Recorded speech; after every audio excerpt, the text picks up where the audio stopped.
was just outmatched, outgunned. You know, I can say that honestly from where I'm at in my life and in fighting.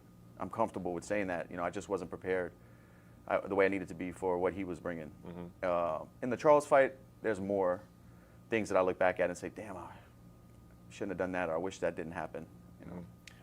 Was when you fought Khabib, was the mystique part of any of it? Like, did you feel that when you fought? Yeah, and I felt that the first time I fought Conor as well. I think I'm past that, you know, the aura of people. Yeah. A lot of fighters go into these fights against these big names, and they have an aura, and they're fighting not only the person, but the crowd, the media, the critics. Yeah. I don't have that anymore. I'm fighting Islam. As you've studied Islam more, like, and obviously you watched him fight, but now as you're preparing to fight him and you're picturing yourself in there, what's been the confidence level? You're always a confident guy going into fights, but when you really start to dissect him, like, how has really looking at him and picturing your style against him, like, what has that done for the way you felt about this fight? I feel like I'm good in the clinching positions and trip positions that he uses. I always have, you know, these are hard fights for me. Grappling heavy fights, not so much jiu-jitsu heavy fights, but grappling heavy fights where guys are wrestling the whole time and they're good scrambling as well, and they can lock down positions and put you where you can't get up and you're losing minutes off the clock. You know, I do my best work when we're in a fight, like a cartoon tornado, when guys you see, you know, like that. Yeah. That's where I do my best work. And if I can keep it that way in this fight and keep the scrambles alive, I can find an opening and put anybody in the world unconscious. You know, I believe that. Yeah. DC's going to talk to you here in a second. He's going to probably try to stir up some drama, but he likes to. Well, he's from Dagestan, so.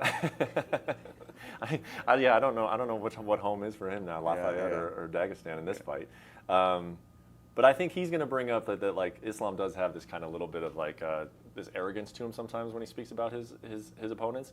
And I think it was there a little bit. Like, I think you've even mentioned it in some earlier interviews, but it seems to have turned around. Like, I think that they are giving you a lot of respect, him and his team. Like, they've taken you very seriously. Do you feel the same way, or do you feel like there's been a little bit of like arrogance coming from him? I mean, you're supposed to have confidence, but you can't let it hurt you. You can't be overconfident and think you're untouchable, because then you get touched. But having Khabib in his corner, and you know, they think they know what they need to do to get the job done. They're just confident in their preparation, I'm sure. I have seen him saying, "Oh, Dustin's dangerous. He can beat anybody. He's a legend," stuff like that. So he's giving me flowers, you know, but he's trying to keep the confidence, as he should. He's a pound-for-pound #1 world champion.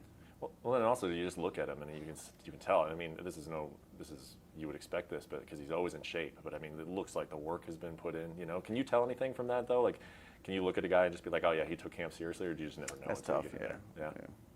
Yeah.